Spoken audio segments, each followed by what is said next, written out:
Hello everyone and welcome to Bansal academy. आज जो हमारा टॉपिक है डिस्कशन का वो है आपका नेचुरल रिसोर्सेज। तो देखिए, सबसे पहले रिसोर्स की डेफिनेशन देख लेते हैं। रिसोर्स क्या होता है आपका? It is a means of supplying a material which is generally held in a reserve. मतलब कोई ऐसी चीज़ जो कि रिजर्व के अंदर प्रेजेंट है उसे कहा जाता है रिसोर्स। जैसे कि अगर आप एग्जाम्पल के लिए अगर मैं आपको बताऊं कि अगर कोई वाटर बॉडी है, इसके अंदर पानी होगा। Water body, it may be a river, it may be a pond, या फिर कोई भी वाटर बॉडी है। अगर वाटर बॉडी रिजर्व है तो उसके अंदर प्रेजेंट जो वाटर है वो क्या है आपका? रिसोर्स। ठीक है, वाटर बॉडी रिजर्व होगी और जो वाटर उसके अंदर प्रेजेंट होगा वो होगा आपका रिसोर्स। तो रिसोर्स जो है वो it is a mean of supplying a material generally जो कि रिजर्व्स के अंदर होते हैं। फिर हम बात करते हैं कि नेचुरल रिसोर्सेज क्या होते हैं। तो देखिए, नेचुरल रिसोर्सेज जो होते हैं, एक तो ये नेचुरल एनवायरनमेंट में प्रेजेंट होंगे, उन्हें कहा जाएगा नेचुरल रिसोर्सेज। ये हमारी लाइफ के लिए बहुत ही ज़्यादा इंपॉर्टेंट होते हैं और ये किसी भी ह्यूमन एक्टिविटी के ऊपर डिपेंडेंट नहीं होते। ये ह्यूमन अगर एग्जिस्ट कर रहे हैं नहीं भी कर रहे हैं उससे इनको कोई फर्क नहीं पड़ता, ये नेचुरली एनवायरनमेंट के अंदर प्रेजेंट होते हैं ही। एग्जाम्पल के लिए हम बात करें तो देखिए, जैसे एयर है वो आपका नेचुरल रिसोर्स है, वाटर है, लैंड है या फिर आप सॉइल बोल सकते हैं, then minerals, microbes, plants, animals, ये सारे के सारे आपके क्या आ जाते हैं? Natural resources. ठीक है, तो अब आपको रिसोर्स क्या होता है, नेचुरल रिसोर्सेज क्या होते हैं, ये चीज क्लियर हो गई। तो अब हम एक टर्म आती है दैट इज योर नूस्फेयर। देखिए, ये टर्म आपको बताने का रीजन है क्योंकि ये जो एक टर्म है ना, ये एग्जाम में आपको पूछी गई है तो इसलिए यहाँ पे बताई जा रही है। आजकल देखिए क्या हो रहा है कि हमारी जो नेचर है उसके साथ हम ह्यूमन बींग्स ने बहुत ही ज़्यादा, आप बोल सकते हो, एक उसको उसके साथ टेम्परिंग करना शुरू कर दिया है। नेचर के साथ हम कितने ज़्यादा डिफोरेस्टेशन कर रहे हैं, कितनी बड़ी बड़ी बिल्डिंग्स कंस्ट्रक्ट कर रहे हैं, देन इतने सारे व्हीकल्स अब यूज़ हो रहे हैं। हर एक इंसान अगर उसको थोड़ी दूर के लिए भी जाना है तो वो बिना पैदल चले हुए, ना ही वो बाइसिकल राइड करके जाता है, उसको सीधा गाड़ी चाहिए या तो कोई पेट्रोल या डीजल से चलने वाले व्हीकल्स चाहिए। तो जब ऐसा हो जाता है ना कि जब हमारा जो बायोस्फीयर है उसको ह्यूमन डोमिनेट कर देता है, ऐसी एनवायरनमेंट को बोला जाता है नोस्फेयर। तो हम लिखेंगे कि biosphere into a human dominated environment. हम बोलेंगे कि ह्यूमन डोमिनेटेड एनवायरनमेंट जो होता है, human dominated environment is known as noosphere. ठीक है, वाटर भी है। अब देखिए, इसकी जो नेचुरल इक्वालिटी होती है वाटर की वो कितनी ज़्यादा डिप्लीट होती जा रही है। एयर है, उसका कितना ज़्यादा पॉल्यूशन बढ़ता जा रहा है। मतलब मिनरल्स हैं, कितने हम इतना ज़्यादा एक्सट्रैक्शन कर रहे हैं, टाइम आएगा जब ये खत्म ही हो जाएंगे। तो मतलब ह्यूमन जो है वो किसी ना किसी तरीके से अब हमारी एनवायरनमेंट को टेम्पर कर ही रहा है। तो इसी तरीके से मतलब आप ये बोल सकते हो कि ह्यूमन ने ऑलमोस्ट डोमिनेट कर लिया है हमारी पूरी की पूरी एनवायरनमेंट को। और ऐसी ही ह्यूमन डोमिनेटेड एनवायरनमेंट को एक टर्म दी जाती है that is your noosphere. This is an important term. It has been asked so many times in your exam. ठीक है जी, तो आपको ये चीज़ क्लियर होगी, रिसोर्सेज, नेचुरल रिसोर्सेज और नोस्फेयर। तो अब हम आ जाते हैं कि जो हमारी अर्थ है उसमें डिफरेंट डिफरेंट स्फेयर्स प्रेजेंट है। ठीक है, जैसे outer crust of the earth उसे बोला जाता है lithosphere. Then earth surface water, मतलब कि अर्थ की सरफेस के ऊपर जो वाटर प्रेजेंट है वो, प्लस जो अर्थ के अंदर मतलब जो अंडरग्राउंड वाटर प्रेजेंट है उसको, मतलब जो भी टोटल वाटर अवेलेबल है पूरी की पूरी अर्थ के ऊपर, उस वाटर वाले पार्ट को बोला जाता है हाइड्रोस्फेयर। और उसके बाद जो हमारी अर्थ है उसको पूरी की पूरी, देखिए, एयर ने जो है एज अ ब्लैंकेट की तरह कवर करके रखा है, उसे कहा जाता है एटमॉस्फेयर। तो ये तीनों टर्म्स आपको क्लियर होनी चाहिए। जब ये तीन चीजें आपस में मिल जाती हैं, लिथोस्फेयर, हाइड्रोस्फेयर और एटमॉस्फेयर, जब आपस में मिल जाती हैं तो फिर मतलब कि आपस में जब ये इंटरकनेक्ट करती हैं या हम बोल सकते हैं इंटर कम्युनिकेट करती हैं, तो एक नया स्फेयर फॉर्म होता है जिसे बोला जाता है बायोस्फेयर। तो biosphere is the life sustaining zone of the अर्थ। ठीक है, एक वो जोन है अर्थ का जहाँ पे लाइफ एग्जिस्ट करती है, जहाँ पे लिथोस्फेयर, हाइड्रोस्फेयर और एटमॉस्फेयर इंटरैक्ट करते हैं और लाइफ को पॉसिबल करते हैं अर्थ के ऊपर। And you know that earth is the only planet where life exists, right. तो ये देखिए एटमॉस्फेयर है, देन उसके बाद जहाँ पे आपकी एयर है, देन लिथोस्फेयर है जो भी आपका क्रस्ट वाला पोर्शन है, और देन वाटर है जहाँ पे ये तीनों आपस में इंटरेक्शंस शो कर रहे हैं, उसे क्या टर्म बोली गई है? Biosphere, right. So this is your biosphere. Then हम आ जाते हैं बायोस्फीयर के कंपोनेंट्स के ऊपर। तो बायोस्फीयर के दो कंपोनेंट होते हैं, एक आ जाता है बायोटिक कंपोनेंट और दूसरा आ जाता है एबायोटिक कंपोनेंट। बायोटिक कंपोनेंट किसको बोलते हैं? जितने भी लिविंग ऑर्गेनिजम्स हैं, ठीक है, जितना भी लिविंग मैटर है हमारी अर्थ के ऊपर, उसे बोला जाता है, that comes under the category of biotic component. और जितने भी नॉन लिविंग थिंग्स हैं, जो भी नॉन लिविंग कंपोनेंट्स हैं, वो आते हैं अंडर योर एबायोटिक कंपोनेंट। जैसे बायोटिक कंपोनेंट में अगर हम एग्जांपल लिखें तो क्या आ जाएंगे? जैसे हम ह्यूमंस हैं, ठीक है, उसके बाद प्लांट्स हैं, देन एनिमल्स बोल सकते हो आप, है ना, एनिमल इसी के अंदर आ गए एनिमल्स, देन फंजाई, देन आ जाता है आपका बैक्टीरिया। ये सारे के सारे जो हैं बायोटिक कंपोनेंट्स होते हैं। और एबायोटिक कंपोनेंट्स की बात की जाए तो एबायोटिक कंपोनेंट्स में क्या क्या आ जाता है? एयर, देन वाटर, ठीक है, मिनरल्स, ये सारे के सारे आ जाते हैं आपके under the category of abiotic components. अब जैसे देखिए, ये जो बायोटिक और एबायोटिक कंपोनेंट्स है ना, ये एक दूसरे के ऊपर डिपेंडेंट है। एग्जाम्पल के लिए अगर मैं आपको बताऊं तो देखिए, अगर कोई प्लांट होगा ना, ठीक है, यहाँ पे आप सॉइल भी लिखोगे, सॉइल, या फिर ब्रैकेट में लैंड लिख लो, ठीक है। अगर कोई भी प्लांट है मान लीजिए, ठीक है, अगर वो ग्रो कर रहा है तो इट नीड्स लैंड जिसके ऊपर वो ग्रो करेगा, है ना, इसको सॉइल की तो ज़रूरत पड़ेगी, तभी इसकी जो रूट्स हैं वो उसके अंदर पेनिट्रेट करेंगे ना, सॉइल की ज़रूरत पड़ेगी। उसके बाद हम इसको पानी देंगे पेड़ को, ठीक है, फिर पानी को वे एब्जॉर्ब करेगा, पानी को एब्जॉर्ब करके उसको भी अपने लिए जो है वो यूज़ करेगा ग्रोथ में। तो देखिए, प्लांट क्या था आपका? लिविंग था। और आपके जो वाटर आ गया, देन आपका सॉइल आ गया, वो क्या आ गए? Abiotic component. तो बायोटिक को एबायोटिक की रिक्वायरमेंट थी। उसी तरीके से जो हम जैसे ह्यूमंस हैं या फिर एनिमल्स हैं या फिर, ठीक है, फंजाई बैक्टीरिया, हम सबको एयर की भी रिक्वायरमेंट होती है ना, क्योंकि एयर, ऑक्सीजन सभी को, ह्यूमंस को, एनिमल्स को, सभी को रिक्वायरमेंट है ऑक्सीजन की, तो और जो कि एक एबायोटिक कंपोनेंट है। तो इस तरीके से ये जो बायोटिक और एबायोटिक कंपोनेंट्स हैं, ये एक दूसरे पे डिपेंडेंट होते हैं। फिर हम बात करेंगे कि नेचुरल रिसोर्सेज की जो क्लासिफिकेशन है उसके बारे में। तो देखिए, जो नेचुरल रिसोर्सेज होते हैं वो according to their abundance and availability, कि अबंडेंस मतलब कि उनकी कितनी ज़्यादा अमाउंट है, और वो अवेलेबिलिटी के बेसिस पे दो पार्ट्स में डिवाइडेड है। एक आ जाता है आपका इनएग्जॉस्टिबल, ठीक है, इनएग्जॉस्टिबल नेचुरल रिसोर्सेज। दूसरा आ जाता है एग्जॉस्टिबल नेचुरल रिसोर्सेज। तो देखिए, इनएग्जॉस्टिबल नेचुरल रिसोर्सेज का क्या मतलब है कि ये आप इनको यूज करते जाइए, इनका जो है कभी भी, ये कभी फिनिश नहीं होंगे हमारे नेचर से। एग्जाम्पल के लिए जैसे एयर है, ठीक है, लैंड, क्ले बोल लीजिए, मिट्टी, सॉइल बोल लीजिए, है ना, रेन है, देन वाटर है।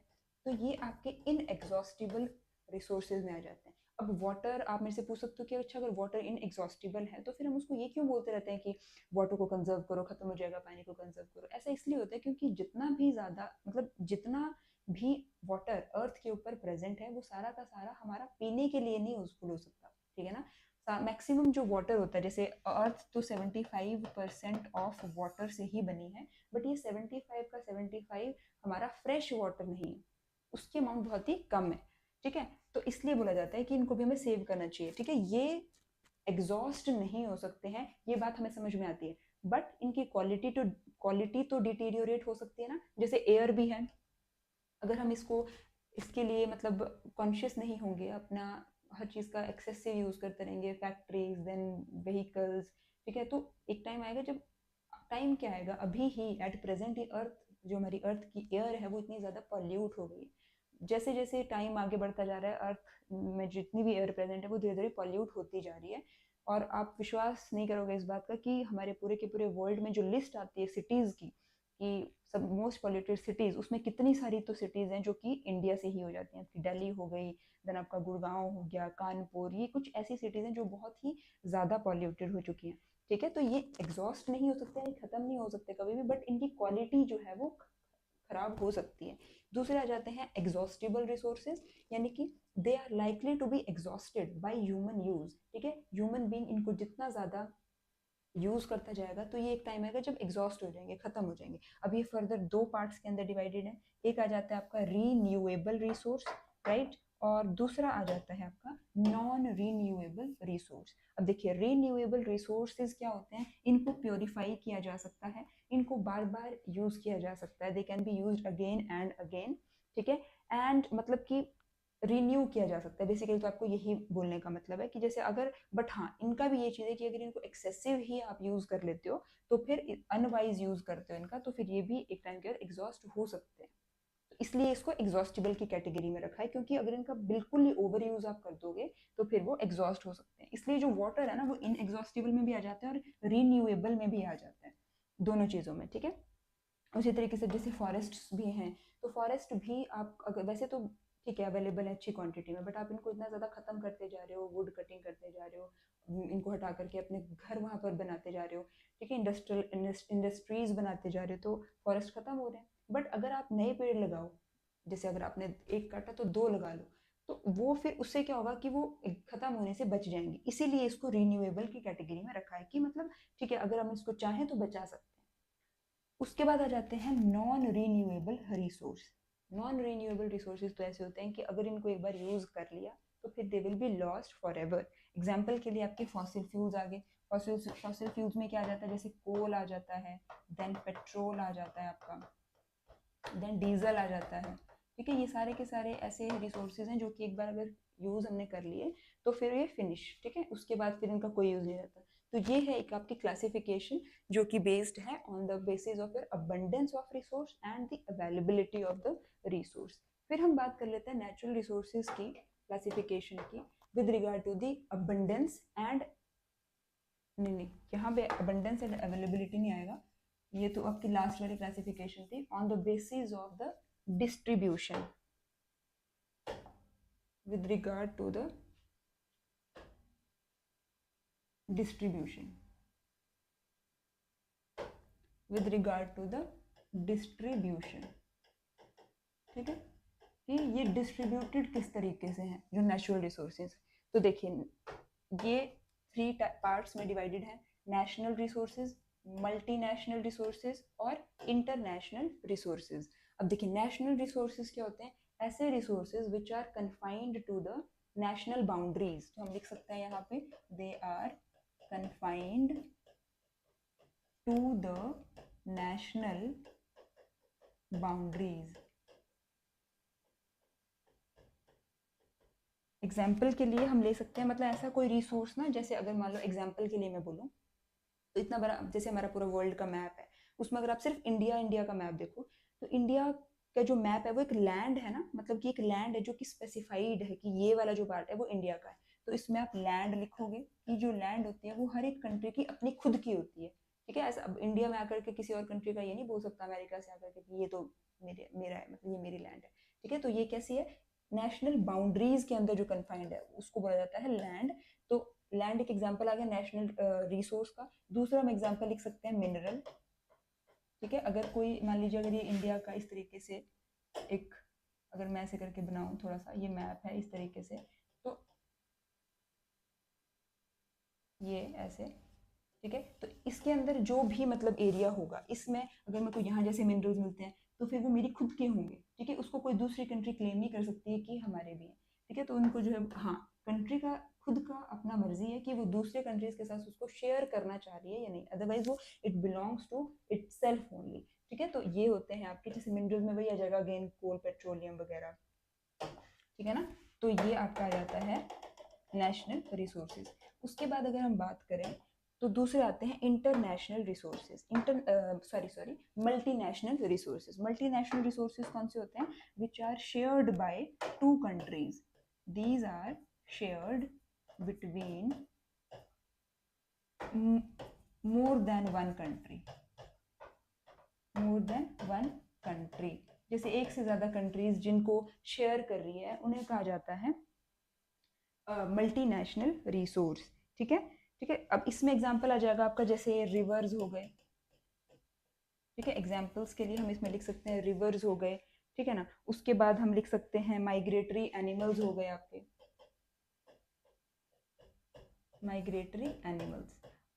अब जैसे जो रिवर्स होती हैं, अब जैसे एग्जांपल के लिए अगर मैं आपको बताऊं, जैसे हमारी गंगा रिवर है ना, ये इंडिया में भी है और बांग्लादेश में भी हमें दिखाई देती है गंगा रिवर। देन हम बात करें रावी, रावी जो हमारी रिवर है वो भी कहाँ कहाँ पे प्रेजेंट है, पाकिस्तान में जाती है, इंडिया से जाती है, पाकिस्तान में जाती है। तो ऐसे करके जो मतलब है रिसोर्स, जो कि एक से ज़्यादा कंट्रीज शेयर कर पा रही है, इंडिया भी शेयर कर पा रही है और दूसरी कौन सी होगी, पाकिस्तान में भी वो जा रही है, ठीक है।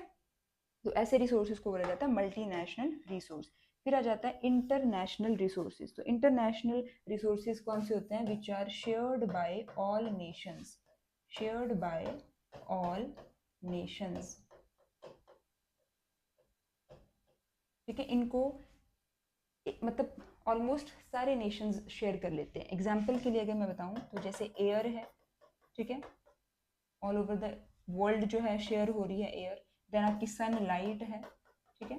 तो ऐसे कुछ रिसोर्सेज हैं जिन्हें बोला जाता है इंटरनेशनल रिसोर्सेज। तो ये क्लासिफिकेशन हो गई आपकी with regard to the distribution of natural resources. अब हम एयर से स्टार्ट करेंगे, जो कि हमारा फर्स्ट नेचुरल रिसोर्स है, दैट इज योर एयर। तो एयर क्या है, ब्रीद ऑफ लाइफ। आपको पता है अगर एयर ही ना हो तो you can not survive it, because air is needed for breathing.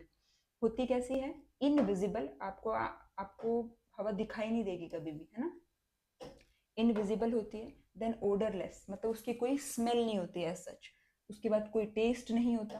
Fresh air की बात हो रही है, ठीक है ना। जो आप किसी कूड़े वाली जगह पे चले जाओगे वहां पे तो उसकी स्मेल आती है, बट हम we are talking about the fresh air. तो फ्रेश एयर कैसी होती है, इनविजिबल होती है।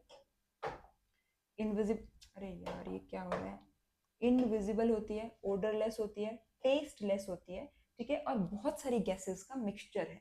कौन कौन सी गैसेस, देखिए सबसे जो मेजर पोर्शन है एयर का, it is consist of nitrogen gas, जो कि है 78.9%, ठीक है।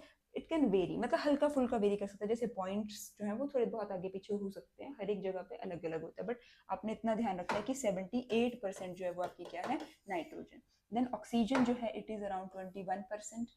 और उसके अलावा जो है बच गई वो आ जाती है आपकी अदर गैसेज में, जो कि 1% है। जैसे कि अदर गैसेज में भी मैक्सिमम जो, मतलब उस 1% में भी, वो जो 1% में आपको बता रही हूँ ना अदर गैसेज में, उसमें भी जो मोस्ट ऑफ द पोर्शन है वो ऑक्यूपाइड है बाय योर आर्गन, ठीक है। अदरवाइज बाकी जो है जैसे कार्बन डाइऑक्साइड आ गई, वाटर वेपर्स आ गई, अदर गैसेज सारी की सारी 1% में आ जाती है, राइट। उसके बाद हम बात करते हैं एटमॉस्फेयर की।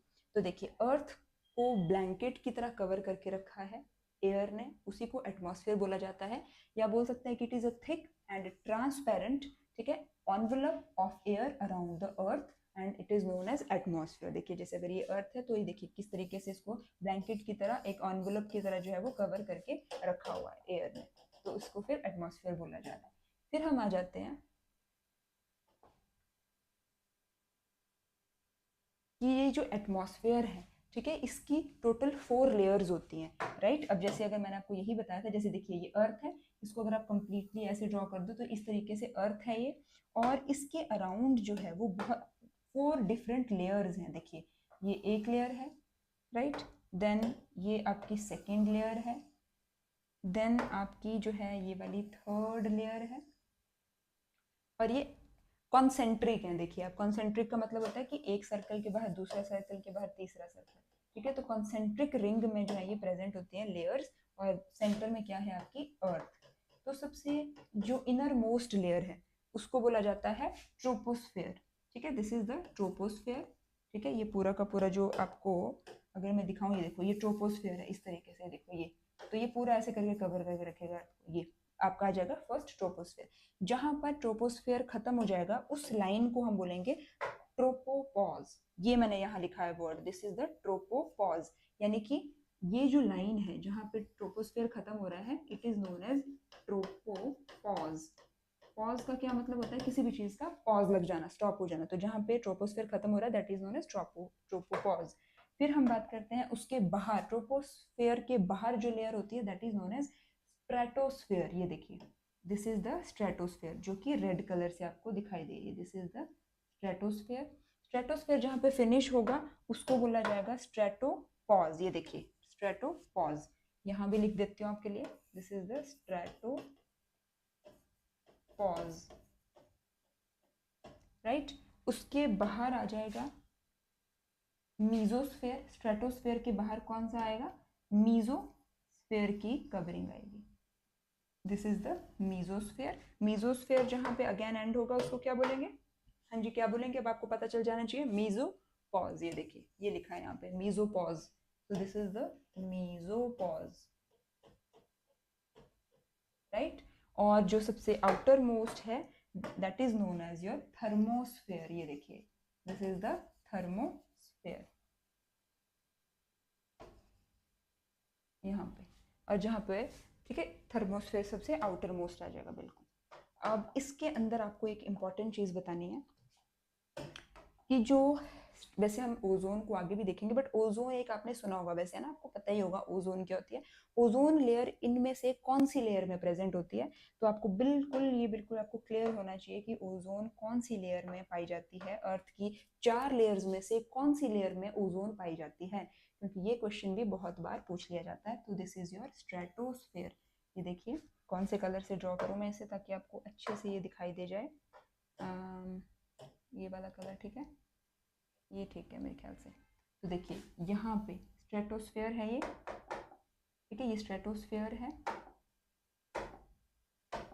तो यहाँ पे स्ट्रेटोस्फेयर के अंदर ही प्रेजेंट होती है आपकी ओजोन लेयर, और ओजोन को बोला जाता है, this is your ozone layer, and ozone को बोला जाता है O3। O3 लिखते हैं इसको, जैसे ऑक्सीजन को हम लोग O2 लिखते हैं, वैसे वो ओजोन को हम O3 लिखते हैं, ठीक है, केमिस्ट्री के अंदर केमिकल फॉर्मूला बोल सकते हो।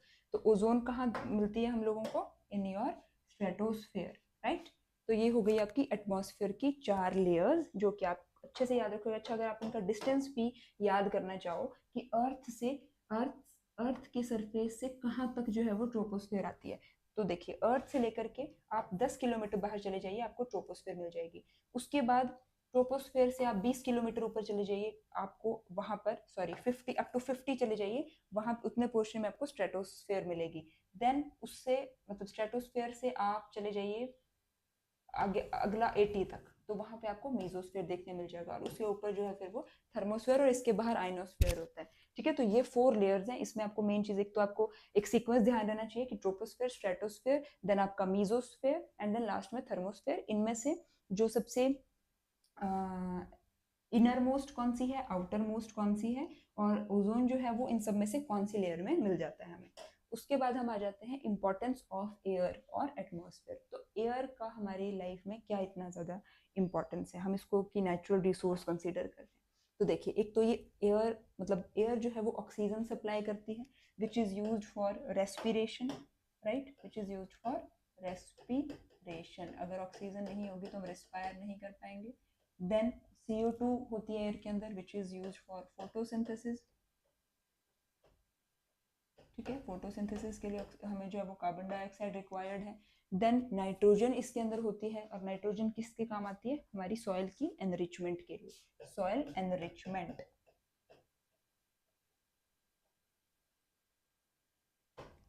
ठीक है। तो ये होता है आपका, एक तो ये इंपॉर्टेंस है आपका कि आपको एयर क्यों रिक्वायर है, क्योंकि एयर के अंदर बहुत सारी गैसेस की कॉम्पोजिशन है, और हर एक गैस का जो है वो अपना कोई ना कोई यूज है। Then it is a medium of locomotion for flying animals, that is bats, insects, birds, क्योंकि एयर है इसलिए जो उड़ भी पाते हैं पंछी।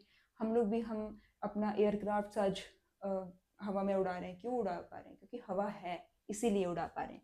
देन टेम्परेचर को मेंटेन करके रखती है, अर्थ के टेम्परेचर को, या फिर इसी को हम बोल देते हैं कि क्लाइमेट को कंट्रोल में रखती है, ठीक है, क्लाइमेट कंट्रोल बोल सकते हैं इसको हम लोग, ये क्लाइमेट को कंट्रोल रखती है।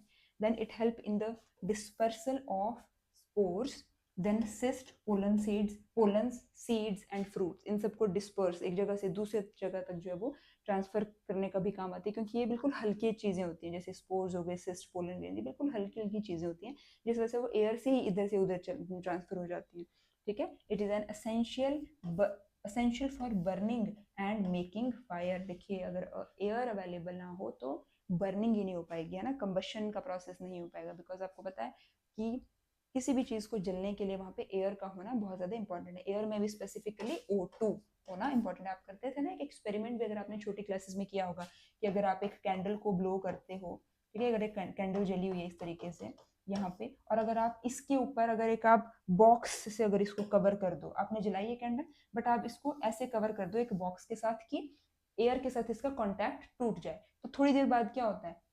कैंडल अपने आप बंद हो जाती है। क्यों? क्योंकि एयर तो खत्म हो गई ना उसके अंदर से, मतलब सारी की सारी CO2 भर गई। ऑक्सीजन बची नहीं तो फिर कंबशन का प्रोसेस नहीं हो पाएगा। तो ये कुछ इंपॉर्टेंस हैं जो कि एयर के हैं। देन हम आ जाते हैं रोल ऑफ एयर और atmosphere in the climate control. तो देखिए क्लाइमेट कंट्रोल में ये कैसे इसका रोल होता है। आपको पता है कि एयर कवर करके रखती है पूरी की पूरी अर्थ को like a blanket, and it is known as atmosphere also, है ना, एटमॉस्फेयर बोल देते हैं हम लोग। तो अब आपको एक और पॉइंट पता होना चाहिए कि जो एयर होती है ना, it is a bad conductor of heat. ठीक है, कोई भी चीज बैड कंडक्टर है, अभी स्पेसिफिकली हम हीट की बात करें तो उसका मतलब क्या होगा कि अगर हम उसको हीट देना स्टार्ट करेंगे then it will take a lot of time to get heated up. कि मतलब इसको गर्म होने में बहुत ज़्यादा, एग्जाम्पल के लिए बता रही हूँ मैं, ठीक है। अगर कोई एक चीज़ है, मान लीजिए अगर ये पेन है, ये गर्म मतलब ये बैड कंडक्टर अगर हीट का, तो अगर इसको मैं नीचे से हीट देती भी हूँ तो ये काफ़ी ज़्यादा टाइम लगाएगा पूरा का पूरा गर्म होने में। तो उसी तरीके से जो एयर होती है ना, वो काफ़ी टाइम लगाती है गर्म होने में। और सिमिलरली अगर एक बार गर्म हो गई तो फिर ठंडी होने में भी काफ़ी ज़्यादा टाइम लगाती है। तो इसीलिए, क्योंकि जैसे इस तरीके से हमारी अर्थ है, मान लीजिए दिस इज द अर्थ, ठीक है, इसको जो है वो एयर का इस तरीके से जो है वो पूरा का पूरा कवरिंग है, ठीक है। एयर जो है वो बैड कंडक्टर है हीट का। तो जब यहाँ से सन रेज आती हैं, राइट, जब यहाँ से सन रेज आती हैं अर्थ के ऊपर, तो ये सारी की सारी जो सन रेज हैं उनको एब्जॉर्ब नहीं करने देती अर्थ को, ठीक है। और जितनी भी सनलाइट आती है वो धीरे धीरे करके एब्जॉर्ब होती है अर्थ के ऊपर। तो ये अगर डे टाइम की बात है, तो अगर ये गुड कंडक्टर होती हीट का, अगर सन से हीट आ रही होती, आपको पता है सन कितना ज़्यादा गर्म होता है, उसके आप आसपास भी भटक नहीं सकते। अगर आप जैसे हमारी जितने भी प्लैनेट्स वगैरह भी हैं वो उसके ज़्यादा पास नहीं जा सकते, उसे काफ़ी काफ़ी ज़्यादा डिस्टेंस पे होते हैं। तो इतना ज़्यादा गर्म होता है मतलब, तो उतना ज़्यादा गर्म जो ये है सन है, अगर ये हीट फेंक रहा है अर्थ के ऊपर, तो अर्थ तो बहुत ज़्यादा गर्म हो जानी चाहिए थी। जैसे कि सन के पास सबसे नियरेस्ट प्लैनेट कौन सा है, मरकरी, ठीक है। देन उसके बाद वीनस आ जाता है, देन उसके बाद फिर अर्थ आती है, ठीक है। तो 1, 2 और थर्ड नंबर पे अर्थ। तो ये दो प्लैनेट्स तो बहुत बहुत बहुत ज़्यादा गर्म है कि यहाँ पे लाइफ पॉसिबल हो ही नहीं सकती है। तो अर्थ सिर्फ थर्ड ही नंबर पे तो है, फिर अर्थ यहाँ क्यों पॉसिबल है, सॉरी लाइफ यहाँ क्यों पॉसिबल हो गई। अर्थ से ज़्यादा दूर तो और प्लैनेट्स हैं, जैसे मरकरी, अर्थ, फिर उसके बाद मार्स आता है, फिर जुपिटर आता है, सैटर्न आता है। तो फिर लाइफ तो इस हिसाब से सैटर्न के ऊपर होनी चाहिए थी, अर्थ तो थर्ड नंबर पे है, फिर इसके ऊपर जो है वो सन का इफेक्ट क्यों नहीं पड़ता, इसको इतना ज़्यादा गर्म क्यों नहीं कर देता है। रीज़न यही है क्योंकि हमारे अर्थ के अराउंड जो है वो एटमॉस्फेयर है, एयर है, जो कि बैड कंडक्टर है हीट का।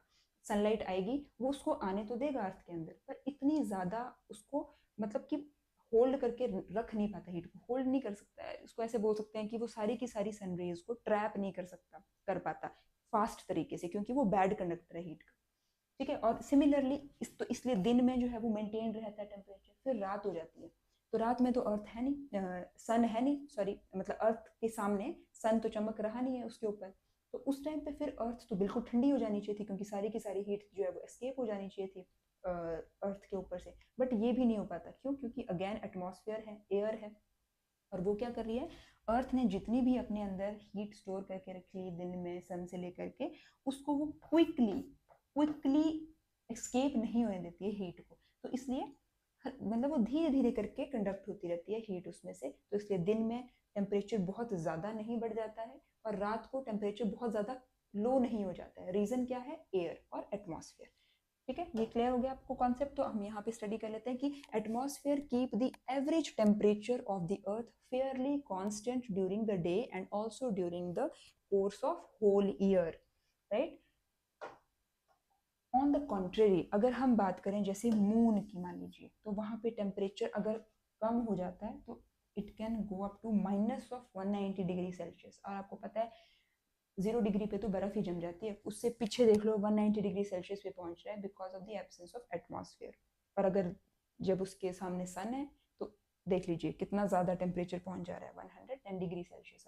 हमारा वाटर ही 100 डिग्री पे बॉयल हो जाता है, तो ये तो फिर भी 110 डिग्री सेल्सियस है। तो क्या इतनी ज़्यादा हार्श कंडीशंस के अंदर हम ह्यूमन बींग्स कर पाते सर्वाइव, नहीं कर पाते, ठीक है ना। तो इसीलिए अर्थ पॉसिबल है, अर्थ के ऊपर लाइफ पॉसिबल है only and only because of the other factors are also there, but one of the major factors is the presence of air और you can say atmosphere on the अर्थ।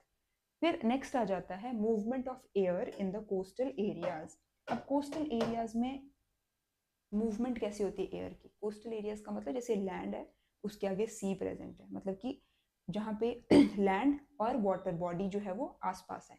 तो जैसे देखिए होता क्या है कि जैसे दिन का टाइम है, ठीक है, यहाँ पे जो है वो सन शाइन कर रहा है, ठीक है, सन की रेज आती हैं अर्थ के ऊपर पड़ती हैं, ठीक है। तो ये देखो यहाँ की जो एयर है ये है आपका लैंड वाला एरिया।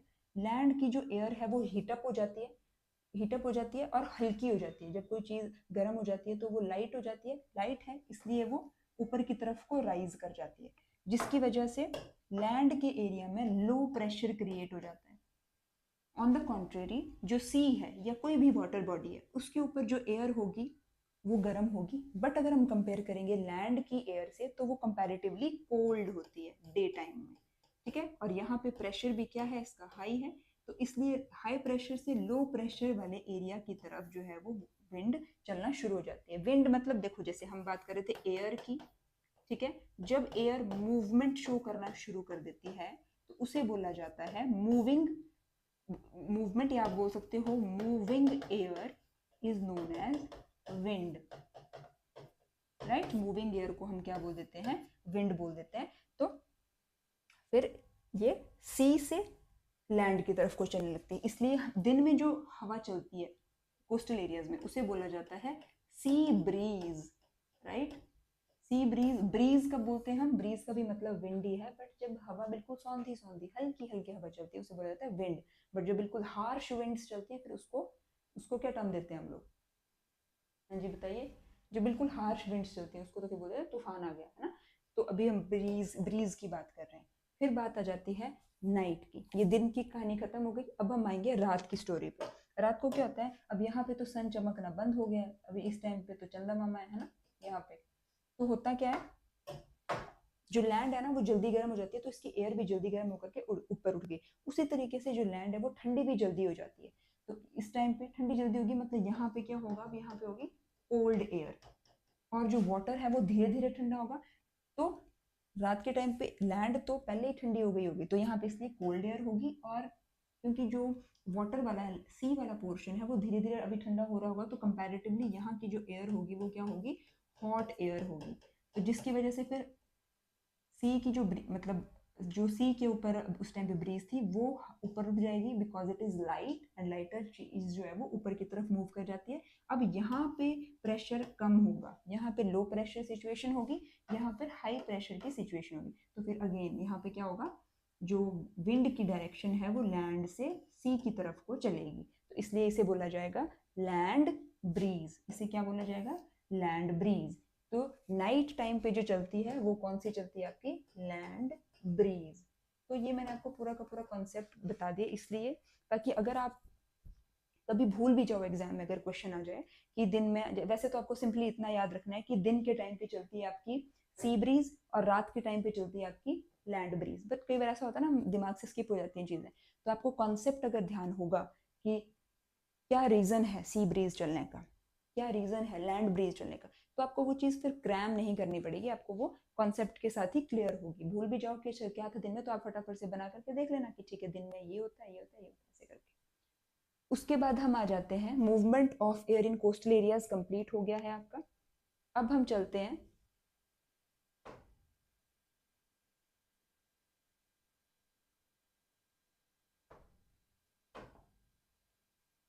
रेन के ऊपर। अब देखिए रेन यानी कि बारिश कैसे होती है, बारिश पता है ना आप लोगों को, पसंद है, पसंद है आप लोगों को बारिश में भीगना। तो देखिए रेन कैसे होती है, कैसे बारिश होती है। तो ये कोई भी वाटर बॉडी होगी, जैसे ये वाटर बॉडी है, जब दिन में सनलाइट इस तरीके से जब सूरज चमकता है इसके ऊपर तो अपनी हीट जो है वो इसके ऊपर फॉल करवाता है, जिसकी वजह से क्या प्रोसेस होगी, इवेपोरेशन होगी, राइट। इवेपोरेशन होगी, जो भी वाटर वाटर बॉडीज के अंदर है वो इवेपोरेट हो जाएगा into the air, into the sky. उसी तरीके से कुछ प्लांट्स भी होते हैं, प्लांट्स के अंदर भी एक प्रोसेस होता है ट्रांसपीरेशन का, आपको दूसरे टीचर ने करवाया होगा। या फिर ट्रांसपीरेशन का क्या प्रोसेस होता है कि जब प्लांट्स के लीव्स में से वाटर इवेपोरेट हो जाता है ना, ठीक है, क्योंकि प्लांट के लीव्स में भी वाटर होता है। जब उसकी इवेपोरेशन होती है, प्लांट्स के लीव्स में से वाटर इवेपोरेट होता है, उस प्रोसेस को बोला जाता है ट्रांसपीरेशन। तो अल्टीमेटली तो वाटर ही ऊपर जा रहा है ना, चाहे वो प्लांट्स के लीव्स से ट्रांसपीरेशन होकर के जा रहा हो या फिर किसी भी वाटर बॉडी से जो है वो इवेपोरेट हो रहा हो, तो फाइनली ऊपर जा करके क्या होता है, हमारा सारा का सारा जो है वो स्टीम बन के ऊपर उठ जाता है। सॉरी। जब फिर ये स्काई में पहुंचता है, तो स्काई में जाकर के क्या होता है, जब हम नीचे से ऊपर की तरफ वो ऑल्टीट्यूड में भी जा रहे होते हैं तो टेम्परेचर क्या होने लग जाता है, कम होने लग जाता है। तो जब ये कम होगा टेम्परेचर ऊपर, तो जो वाटर की ड्रॉपलेट्स हैं जो कि इवेपोरेट होकर के ऊपर उठी हुई हैं, वो सारी की सारी एक जगह पे ऐसे कॉम्पैक्ट होना स्टार्ट हो जाएंगी, कंडेंस होना स्टार्ट हो जाएंगी, and it will lead to the formation of cloud. ठीक है, क्या हो गई है यहाँ पर, कंडेंसेशन। ठीक है, अब ऐसे होता जाएगा, वाटर उठता जाएगा। अब एक टाइम ऐसा आएगा जब ये क्लाउड बहुत ज्यादा हैवी हो जाएगा, it will not be able to hold that much of water in itself. तो फिर ये क्या करेगा, एक टाइम के बाद प्रेसिपिटेशन यानी कि रेन कॉज करवाएगा। जहाँ पे बहुत ज़्यादा ठंडे इलाके होते हैं वहाँ पे फिर वो आइस की फॉर्म में होगी प्रेसिपिटेशन, या फिर रेन के फॉर्म में होगी आइस, या फिर आप स्नो बोल लीजिए, ठीक है, या फिर ये हेल की फॉर्म में होगी। हेल क्या होता है, जो ओले पड़ते हैं ना, ओले पड़ते हैं कई बार, उसे बोला जाता है हेल। तो प्रेसिपिटेशन, टेम्परेचर कितना है, बहुत ज़्यादा, जैसे जो हिल स्टेशन होते हैं वहाँ पे जो है स्नोफॉल देखने को मिलती है। जहाँ पे थोड़ा सा कम टेम्परेचर में इतना ज़्यादा ठंडा नहीं होता है तो वहाँ पे हमें रेन देखने को मिलती है। जब टेम्परेचर मतलब बर्फ़ भी ना पड़े, बारिश भी ना हो, बीच का होता है, तो उस टाइम पे ओले पड़ने लग जाते हैं। तो ये है आपका कि किस तरीके से रेन होती है। ठीक है, इवेपोरेशन होती है, कंडेंसेशन होती है और प्रेसिपिटेशन हो जाती है। उसके बाद फिर हम चलते हैं एयर पॉल्यूशन पे। हमने देख लिया एयर को, उसकी कॉम्पोजिशन देख ली, क्या क्या रोल है एटमॉस्फेयर का, सारी की सारी लेयर्स। अब देखिए हम लोग क्या कर रहे हैं ना, इतना ज़्यादा पॉल्यूट कर रहे हैं एयर को। नॉट एयर को, हम अपने सारे के सारे, नॉट ओनली एयर को, हम अपने सारे के सारे रिसोर्सेज को जो हैं वो पॉल्यूट करते जा रहे हैं। ठीक है, तो अब जैसे देखिए एयर पॉल्यूशन की भी अगर हम बात करें तो होता क्या है इसमें, अगर हार्मफुल गैसेज ऐड हो जाएं फ्रेश एयर के अंदर, अगर हार्मफुल गैसेज ऐड हो जाती हैं, कोई ऐसे सब्सटेंसेस ऐड हो जाते हैं जो कि हार्मफुल हैं इसके लिए, तो वो क्या कॉज करता है, एयर पॉल्यूशन। अब एयर पॉल्यूशन तो ठीक है कॉज करता है। एक ऑफ द टॉपिक अगर आपको मैं हल्की सी चीज़ बताऊं तो ये है आपकी वर्ल्ड एनवायरनमेंट डे, जो कि सेलिब्रेट किया जाता है 5 जून को। इससे भी आपको बहुत बार क्वेश्चन देखने को मिला है। अब हम आ जाते हैं एयर के पोल्यूशन के कॉजेज क्या क्या हैं। तो एयर पोल्यूशन की जो कॉजेज हैं वो मेनली एक आपका नेचुरल कॉजेज हैं, ठीक है। उसके बाद आपके आ जाते हैं मैन मेड कॉजेज। तो नेचुरल कॉजेज और आ जाते हैं आपके man made causes. Natural causes के अंदर क्या होता है, वोल्केनिक इरप्शंस और फॉरेस्ट फायर, ये दोनों आ जाते हैं आपके नेचुरल कॉजेज में। वोल्केनिक इरप्शन जैसे आप बोलते हैं ना कि ज्वालामुखी का फट जाना, है ना, उससे क्या होता है, बहुत सारी हार्मफुल गैसेज जो हैं वो रिलीज होती हैं, जो कि एयर के अंदर फिर मिक्स होकर के उसको पॉल्यूट कर देती हैं। सिमिलरली फॉरेस्ट फायर से भी जो है वो बहुत ज़्यादा गैसेज रिलीज होती हैं। ठीक है, नेचुरल, ठीक है, हमने हमने मान लिया ये बात कि हम नेचुरल जो कॉजेज हैं एयर पॉल्यूशन के, उनके ऊपर हमारा कोई कंट्रोल नहीं है। बट जो मैन मेड कॉजेज हैं उनके ऊपर तो हम कंट्रोल कर सकते हैं। देख लीजिए कितने सारे हैं, अभी कितने तो मैंने लिखे भी नहीं है, जो एकदम मेन मेन कॉजेज है वही यहाँ पर मेंशन किए गए हैं। तो जैसे देखिए आपकी इंडस्ट्रीज आप सेटअप कर रहे हैं, ह्यूमन बींग इंडस्ट्रीज सेटअप कर रहे हैं, इतना ज़्यादा ऑटोमोबाइल्स का यूज़ हो रहा है। ठीक है, एक बंदे ने भी ऑफिस जाना होता है तो पूरी पूरी की पूरी 4 व्हीलर कार लेकर के चलता है अकेला। देन फर्स्ट मतलब वुड को बर्न कर रहे हैं, उससे भी कितना ज़्यादा, एक तो उससे हमारा जो नेचुरल रिसोर्स है फॉरेस्ट वो ख़त्म हो रहे हैं, साथ ही साथ जो है वो एडिशन और हो रही है हार्मफुल गैसेस की एयर में। देन कंस्ट्रक्शन का जो काम चलता है, जैसे आपने अगर दिल्ली वाली साइड अगर देखा तो कभी गवर्नमेंट जो है वो ऑड इवन पॉलिसी चला देती है।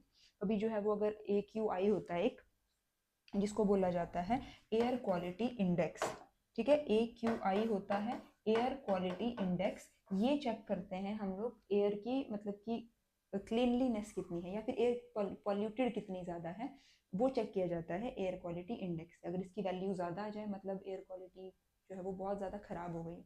तो जब एयर क्वालिटी इंडेक्स किया जाता है दिल्ली वाली साइड मान लीजिए या फिर कहीं भी, तो अगर वहाँ पे उस अगर ये ज़्यादा है, हाई आ जाए अगर ये, तो वहाँ पे जो भी कंस्ट्रक्शन वगैरह जो भी काम चल रहा होता है नियर बाय एरियाज में उसको क्लोज कर दिया जाता है, क्योंकि कंस्ट्रक्शन करती बार भी बहुत सारे ऐसे पार्टिकल्स हैं जो कि एयर में मिक्स हो जाते हैं, और फिर जब हम इनहेल करते हैं, जब हम सांस ले रहे होते हैं, तो वो पार्टिकल्स भी फिर जो है वो हमारी रेस्पिरेटरी ट्रैक में जा करके हमारे लंग्स में प्रॉब्लम क्रिएट कर सकते हैं।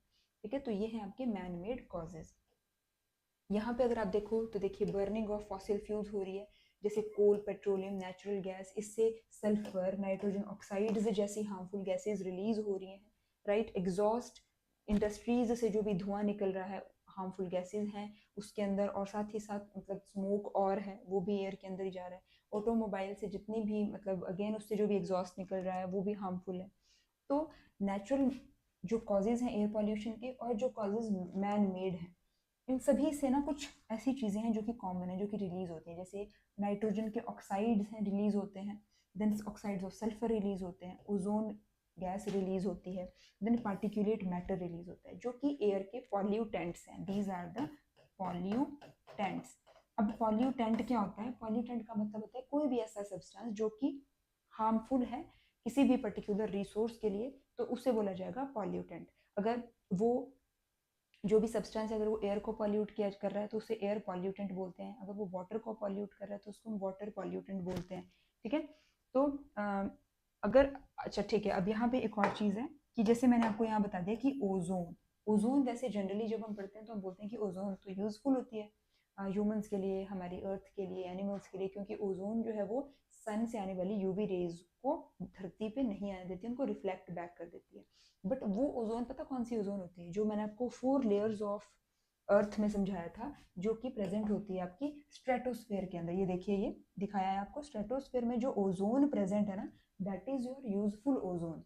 बट जो ओजोन आपके ट्रोपोस्फेयर में बन जाती है due to the human activities, that is harmful, that acts as a pollutant, right. अगर आपसे एग्जाम में क्वेश्चन पूछा जाता है वैसे कि ओजोन कौन सी लेयर में देखने को मिलती है हमें, तो आपने जो है वो स्ट्रेटोस्फेयर ही टिक करना है, अनटिल और अनलेस आपसे आपको स्पेसिफाई किया जाए कि हार्मफुल ओजोन कौन सी है, सॉरी कौन सी लेयर में मिलती है, तब आप जो है वो ट्रोपोस्फेयर बोलोगे। अदरवाइज जनरली जो है आपने किस ऑप्शन पे टिक करना है? ओजोन के लिए स्ट्रेटोस्फेयर के ऊपर। ठीक है, उसके बाद हम बात कर रहे थे एयर पोल्यूशन के कॉजेज की, राइट। तो हमने ये देख लिए क्या क्या कॉजेज हैं एयर पोल्यूशन के। अब हम एक और टर्म पे आ जाते हैं, दैट इज योर स्मॉग। ठीक है, स्मॉग क्या होता है? It is also known as a photochemical haze. It is a photochemical haze. अब देखिए हेज क्या होती है? हेज जैसे अगर आप मान लीजिए अगर एक आप ग्लास ले लेते हो, ठीक है, शीशे का, पानी पीने के लिए, जो अगर आप उस पर ऐसे करके करते हो तो वहां पे हेजी सा हो जाता है, तो उस चीज को बोला जाता है हेज। और फोटो का मतलब क्या होता है? लाइट। और केमिकल मतलब जैसे मैंने आपको बताया इंडस्ट्रीज से जो भी मतलब पॉल्यूटेंट्स वगैरह निकल रहे हैं, वो क्या है? आपके ऑक्साइड्स हैं। किस चीज के? ऑफ सल्फर, या फिर आप बोल सकते हो ऑक्साइड्स ऑफ नाइट्रोजन। तो ये केमिकल्स हैं। लाइट यानी कि यहाँ पे सन लाइट की बात हो रही है। तो जब ये आपस में रिएक्ट करते हैं उस टाइम पे फॉर्मेशन होती है एक हेजी सब्सटेंस की, which is known as smog. ठीक है, and smog is the combination of fog plus smoke, यानी कि यहाँ पे धुआं, जो धुआं होता है ना, ठीक है, धुआं होता है और प्लस जो कोहरा होता है, वो जब आपस में मिल जाते हैं तो फिर स्मॉग की फॉर्मेशन होती है। ये आपको मोस्टली विंटर्स में देखने को मिलेगी, क्योंकि विंटर्स में क्या होता है, एक तो मौसम एकदम ठंडा होता है, उसमें जो एयर होती है वो थोड़ी सी हल्की मतलब कंडेंस्ड सी होती है ना, तो उसमें क्या होता है कि जो एयर, ये जो पार्टिकल्स भी होते हैं ना इसके, स्मोग और फोग के, वो एक साथ में मिल जाते हैं और एयर के साथ में अपना एक मिक्सचर सा तैयार कर लेते हैं, जिसकी वजह से हमें देखने को मिलती है स्मॉग, राइट। और ये जो स्मॉग होती है, ये फर्स्ट टाइम ये जो टर्म यूज की थी उन साइंटिस्ट का नाम था डॉक्टर H.A. डेस वॉक्स, राइट। तो इसमें आपको ध्यान क्या रखना है, जो लर्न करने वाली चीज है वो क्या है कि स्मॉग जो है इसको फोटोकेमिकल हेज भी बोला जाता है। कौन से साइंटिस्ट ने इसको फर्स्ट टाइम यूज किया था वर्ड को? और जो स्मॉग है वो smoke plus SMOKE plus FOG fog, इन दोनों से मिलकर के बनती है SMOG स्मॉग, राइट। तो ये भी आपको क्लियर हो गया। अब चल लेते हैं हम फॉर्मेशन ऑफ एसिड रेन में। तो देखिए एसिड रेन कैसे, मैंने आपको ये तो समझा दिया कि रेन कैसे बनती है, बारिश कैसे होती है, ये हमने देख लिया। अब हम देखेंगे कि रेन एसिडिक कब हो जाती है। तो ऑब्वियस सी बात है, जब उसमें एसिड मिल जाएगा तो वो एसिड रेन हम उसको बुलाना शुरू कर देंगे। तो देखिए अगर ये कोई वाटर बॉडी है, देख लीजिए, दिस इज, मान लीजिए this is a water body, इससे क्या हो रहा है, सन सन देखिए सूरज चमक रहा है जिसकी वजह से इवेपोरेशन हो रही है। अब इवेपोरेशन हो रही है, साथ में कुछ प्लांट्स से भी ट्रांसपिरेशन हो रही है, तो फाइनली फॉर्म क्या हो रहे हैं? हमारे क्लाउड्स फॉर्म हो रहे हैं। जब ये हैवी हो रहे हैं तो रेन की फॉर्म में जो है वो नीचे आएंगे। बट उससे पहले अगर यहाँ पे आसपास कोई इंडस्ट्रीज वगैरह का सेटअप है तो वहां से मैंने आपको बताया कि नाइट्रोजन के ऑक्साइड्स, सल्फर के ऑक्साइड्स जो है वो एमिट होंगे इनटू द एयर, और फिर वो जा करके जब यहाँ से जब रेन होगी तो रेन के साथ वो भी नीचे आएंगे। तो फॉर्मेशन किसकी होगी, जैसे यहाँ से वाटर अगर नीचे आ रहा है और अगर एयर के अंदर नाइट्रोजन के ऑक्साइड है तो फॉर्मेशन हो जाएगी नाइट्रिक एसिड की। ठीक है, अगर वाटर नीचे आ रहा है बादलों से, उस एरिया के अंदर सल्फर डाइऑक्साइड प्रेजेंट है तो फॉर्मेशन किसकी हो जाएगी, सल्फ्यूरिक एसिड की। Right, this is the nitric acid. ठीक है, and this is the sulphuric acid. This is the sulphuric acid. अब बोलने से ही पता चल रहा है एसिड्स है ना। जब ये नीचे आएंगे तो यही मतलब वाटर के साथ मिलकर के ऑक्साइड्स ऑफ नाइट्रोजन और सल्फर जब मिल जाते हैं तो वो फॉर्मेशन करता है नाइट्रिक एसिड की, सल्फ्यूरिक एसिड की, और उसी को बोला जाता है एसिड रेन। ठीक है, अब एसिड रेन जब आएगी वापस धरती के ऊपर, सॉइल पे गिरेगी, देन वाटर बॉडीज में गिरेगी, हम ह्यूमन बींग्स पे गिरती है, इतने सारे मॉन्यूमेंट्स कंस्ट्रक्ट किए हैं गवर्नमेंट ने उनके ऊपर गिरेगी, या फिर पुराने जो भी हमारे एम्परर्स रहे हैं उन्होंने उनके ऊपर गिरेगी, तो उन सबको खराब कर देती है वो, है ना। सॉइल में सॉइल की फर्टिलिटी को कम कर देगी, उसकी फर्टिलिटी को डिस्ट्रॉय कर देगी। प्लांट्स के ऊपर गिरेगी तो प्लांट्स की जो क्लोरोफिल होती है जिसकी हेल्प से वो फोटोसिंथेसिस परफॉर्म कर पाते हैं, अपना फूड बना पाते हैं, उसको खराब करेगी। वाटर बॉडी में गिरेगी तो जो एक्वेटिक लाइफ है उसको, उसके ऊपर उसका हार्मफुल इफेक्ट होगा। मॉन्यूमेंट्स के ऊपर गिरेगी तो उनका कोरोजन होगा, उनको कोरोड कर देगी वो एसिड रेन। तो ऐसे ही बहुत सारे जो है वो बैड इफेक्ट्स हमें एसिड रेन के दिखाई देते हैं। राइट, तो एसिड रेन जो है वो आपकी, ठीक है, इससे अगर आप एक ध्यान रख सकते हो एग्जाम्पल, जैसे ताजमहल है, उसका जो जिस मार्बल से वो बना हुआ है ना, उसकी कोरोजन स्टार्ट हो गई थी काफी टाइम पहले। अब तो जैसे गवर्नमेंट ने उसके अगल आजू बाजू जितने भी इंडस्ट्रीज थी उनको भी दूर सेटअप करने के लिए बोल दिया गया है, बहुत सारी वहां से इंडस्ट्रीज को जो है वो हटा भी दिया गया है।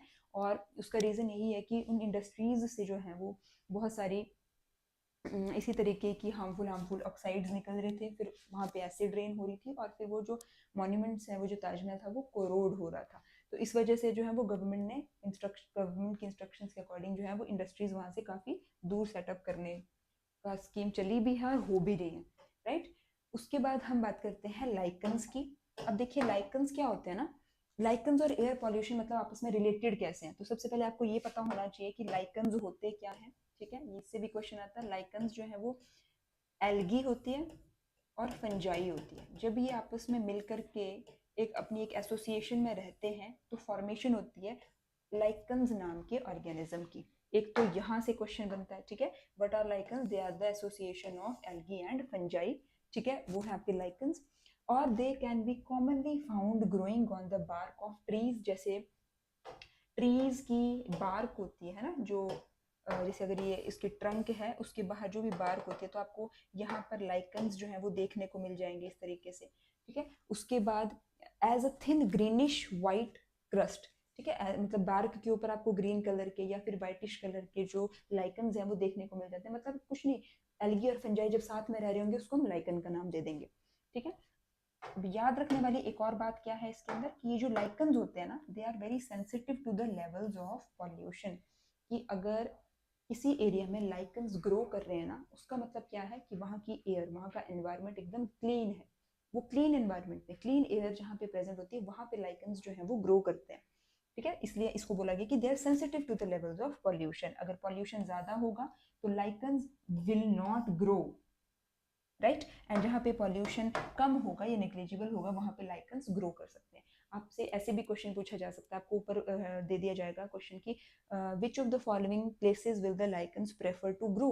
आपको ऑप्शन दे दिया जाएगा कि हिल स्टेशन में ग्रो करेंगे, या फिर वो सिटीज में ग्रो करेंगे, या फिर किसी सिटी का नाम दे दिया, या आपको अगर ऑप्शन दे दिया हिमाचल, दिल्ली, गुड़गांव, या फिर एक और दीजिए कानपुर, तो आप क्या टिक करोगे, Himachal Pradesh, because it is a hill area और वहाँ पर जो है वो पॉल्यूशन की अमाउंट कम होगी, जिसकी वजह से लाइकन्स वहाँ पे प्रेफर करेंगे ग्रो करना।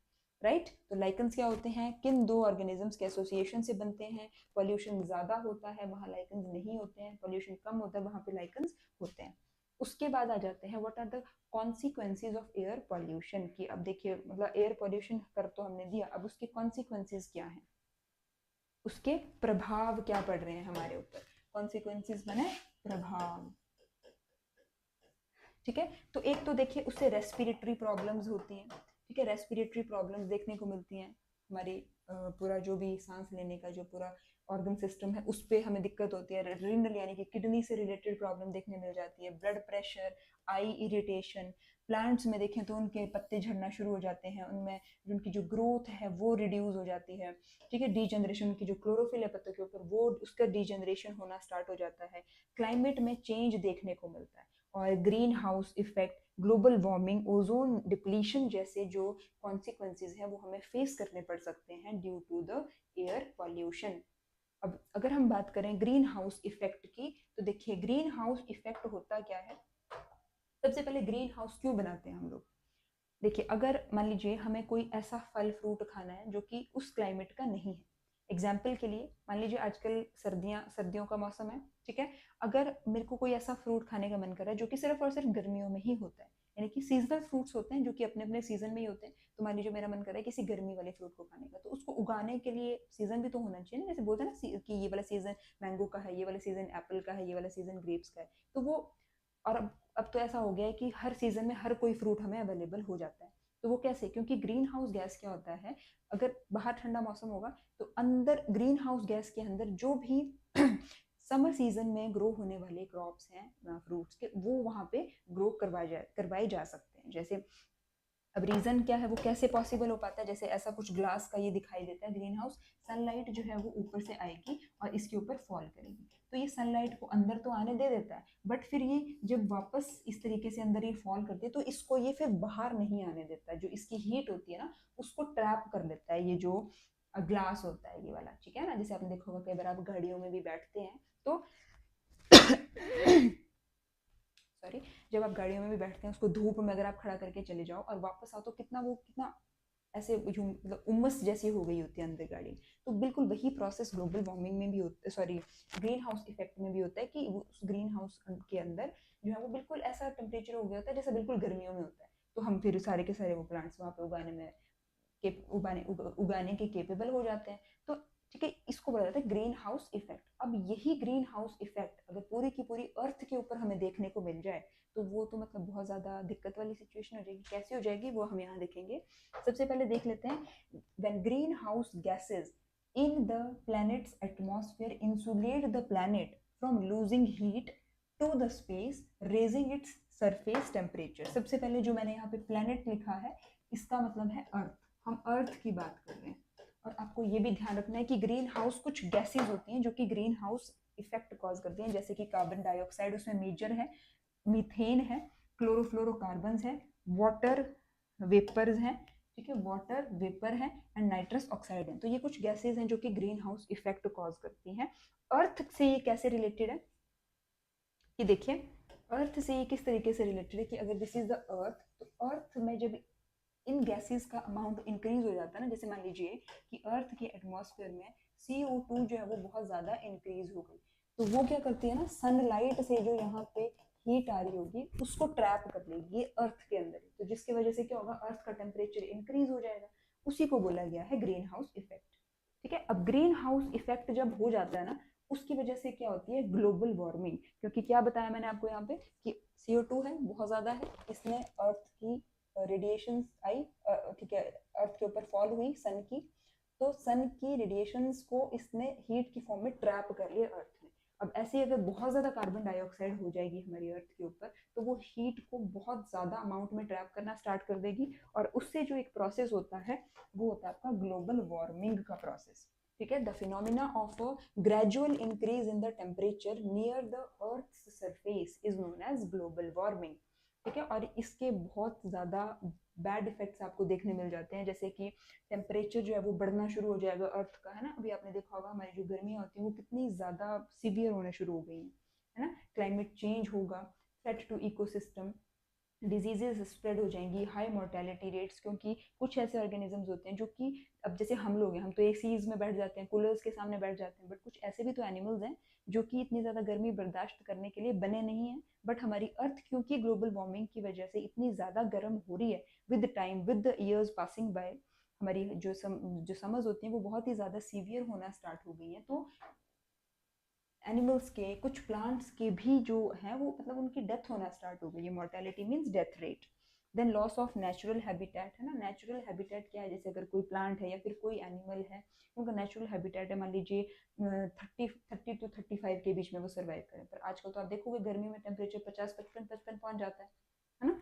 तो ऐसा होता है। उसके बाद ग्लोबल वार्मिंग से एक और दिक्कत होती है कि जैसे जब बहुत ज़्यादा हीट हमारी ट्रैप हो जाएगी अर्थ के ऊपर, तो देखिए कितने ज़्यादा ग्लेशियर्स हैं वो भी पिघलना स्टार्ट हो जाते हैं, है ना, उनकी मेल्टिंग स्टार्ट हो जाती है, जिसकी वजह से जो हमारी वाटर बॉडीज़ हैं उनका जो वाटर का कंटेंट है उनके अंदर वो इंक्रीज शुरू हो जाता है, उनका जो कंटेंट है वाटर का वो बढ़ना शुरू हो जाता है, जिसकी वजह से फिर आप देखते हो फ्लडिंग की सिचुएशन हो जाती है, कितने सारे फ्लड्स आते हैं, है ना।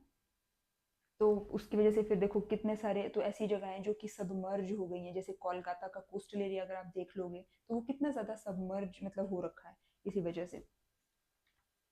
उसके बाद जो है, ये तो बात हो गई हमारी ग्लोबल वार्मिंग की। उसके बाद हम बात कर लेते हैं ओजोन लेयर की। तो देखिए ओजोन लेयर मैंने आपको पहले ही बता दिया था, अर्थ के तुरंत बाहर वाली लेयर होती है ट्रोपोस्फेयर की। ट्रोपोस्फेयर के बाहर हमें देखने को मिलती है स्ट्रेटोस्फेयर, मतलब कि देखो ये पूरी की पूरी जानी ये स्ट्रेटोस्फेयर ही है ये वाली। बस स्ट्रेटोस्फेयर में जो है वो ओजोन लेयर मिलती है हमें। देखो ये है रेड कलर से जो मैं अभी ड्रॉ कर रही हूँ, this is the ozone layer, right. So it is important for the existence of life on the earth, right. ये जितनी भी अब जैसे सन से रेज आती है, हम सबको पता है सन जो है वो रेज एमिट करता है, बट सारी की सारी रेज जो है वो यूजफुली नहीं है ह्यूमन बींग्स के लिए या फिर प्लांट्स के लिए। कुछ जो है जैसे यूवी अल्ट्रा वायलेट रेडिएशन जैसी रेज बहुत ज़्यादा हार्मफुल होती हैं। क्यों हार्मफुल होती हैं? क्योंकि वो स्किन कैंसर कॉज कर देती हैं, ठीक है, बहुत सारी स्किन एलर्जीज कॉज करती है, कैंसर जैसी बीमारियां कॉज कर देती है, तो वो मतलब हार्मफुल होती है सन की यूवी रेज। तो ये जो ओजोन लेयर होती है स्ट्रेटोस्फेयर में जो प्रेजेंट होती है, ये क्या करती है उन यूवी रेज को एब्जॉर्ब कर लेती है, उन हार्मफुल यूवी रेज को क्या कर लेती है, एब्जॉर्ब कर लेती है एंड प्रिवेंट करती है उनको फ्रॉम रीचिंग द अर्थ। इसलिए ओजोन इतनी ज्यादा इंपॉर्टेंट है, राइट। ओजोन का क्या फॉर्मूला होता है, O3 लिखते हैं हम इसको, राइट। उसके बाद हम बात करें, पर देखिए आपने सुना होगा ओजोन डिप्लीट होती जा रही है विद टाइम। तो ओजोन डिप्लीशन का क्या मतलब है कि अगर मान लो इतनी मोटी लेयर है तो वो पतली होती होती बिल्कुल ऐसे, बिल्कुल यहाँ थी तो ये पतली होती होती डिप्लीट होती होती वो बिल्कुल इतनी पतली बची है। तो थिनिंग जब हो जाती है ओजोन लेयर की उसे बोला जाता है ओजोन डिप्लीशन।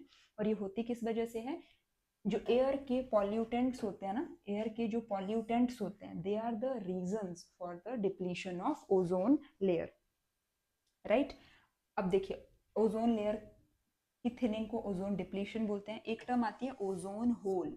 अब ओजोन होल भी क्या है, सेम चीज है, बस डिफरेंस ये है कि जब एक स्पेसिफिक एरिया पे, जब एक रिस्ट्रिक्टेड एरिया में ओजोन की थिकनेस डिक्लाइन होना स्टार्ट हो जाएगी उसको हम क्या बोल देते हैं, ओजोन होल। जैसे ओजोन की थिनिंग तो ये हो गई कि अगर इतनी चौड़ी है वो, ये जो मैंने व्हाइट पिंक कलर से ड्रॉ किया है, ठीक है, तो वो बिल्कुल कम होते होते मान लीजिए इतनी जो है वो डिप्लीट हो गई, तो इसको बोलेंगे थिनिंग। इसको बोलेंगे कि ओजोन जो है वो डिप्लीट हो रही है, राइट। आपको पॉइंट क्लियर हुआ ये वाला कि अगर ये है इस तरीके से प्रेजेंट है तो ऐसे करके इसकी ये थिनिंग है, इसको बोला जाएगा कि थिनिंग हो रही है ओजोन की, तो ऑल ओवर ही हो रही है, ठीक है, इसको बोला जाएगा थिनिंग। ये तो बिल्कुल इरेज हो गया, बट जो प्रोसेस था इसको इरेज होने का। और होल की जब हम बात करेंगे तो मान लीजिए अगर एक स्पेसिफिक एरिया होगा वहां से ये डिप्लीट हो जाएगी, तो इसको बोलेंगे ओजोन होल, क्योंकि वो होल क्रिएट कर रहा है, राइट। अब ऐसा ही ओजोन होल के बारे में आपने सुना होगा, अंटार्कटिका के ऊपर 1985 में जो है वो काफी बड़ा ओजोन होल बन गया था। जैसे ऐसे होल बनना स्टार्ट हुआ, यहाँ से डिप्लीशन स्टार्ट हुई, ये देखो कितनी ज्यादा डिप्लीट होगी, कितनी और कितना ज्यादा प्रोमिनेंट जो ओजोन होल है वो हमें यहाँ पे दिखना शुरू हो गया था। अब तो इसको धीरे धीरे रिकवर किया जा रहा है ओजोन होल को। एक और चीज है कि ओजोन डिप्लीट कौन से पॉल्यूटेंट की वजह से सबसे ज्यादा होती है, तो एक पॉल्यूटेंट होता है CFC नाम का, इसको बोला जाता है क्लोरोफ्लोरोकार्बन, ठीक है। ये जो पॉल्यूटेंट होता है ना, this is responsible for the depletion of ozone. पर अच्छी बात चलिए ये है कि अगर हम प्रिवेंटिव मेजर्स लें, अपने एनवायरनमेंट को, अपनी एयर को क्लीन करने का ट्राई करें, जैसे कि गवर्नमेंट बहुत ज़्यादा इनिशिएटिव्स ले भी रही है, ये ओजोन होल जो है बहुत ज़्यादा बड़ा हो गया था, अब जो है ये फिर भी थोड़ा भर गया है, क्योंकि गवर्नमेंट ने एयर को पॉल्यूट होने से रोकने के लिए बहुत सारे इनिशिएटिव्स अब ले लिए, ठीक है। अब ओजोन को, ये भी एक इम्पॉर्टेंट लास्ट पॉइंट बचता है आपका कि कौन से इंस्ट्रूमेंट से आप एटमॉस्फेरिक ओजोन को मेजर कर सकते हो, तो वो है आपका डॉब्सन स्पेक्ट्रोमीटर। और इसको, इसकी यूनिट्स क्या है? ओजोन को मेजर तो हमने कर लिया डॉब्सन स्पेक्ट्रोमीटर में, बट इसको किस यूनिट में मेजर किया जाता है? तो यूनिट है इसकी डॉब्सन। ठीक है जी, तो ये आपका जो है वो कंप्लीट हो जाता है पूरा का पूरा एयर। नेचुरल रिसोर्सेज डिस्कस कर रहे हैं, उसमें हमने air as a natural resource को बिल्कुल पूरे तरीके से कंप्लीट कर लिया है। ठीक है, अब हम नेक्स्ट क्लास में वाटर से करेंगे, वाटर को डिस्कस करेंगे। ठीक है, तो तब तक आप इस लेक्चर को देखिए, इससे रिलेटेड जो आपको डीपीपीज प्रोवाइड की गई हैं, टेस्ट दिए गए हैं, उन्हें सॉल्व करिए। मिलते हैं नेक्स्ट क्लास में। Thank you so much.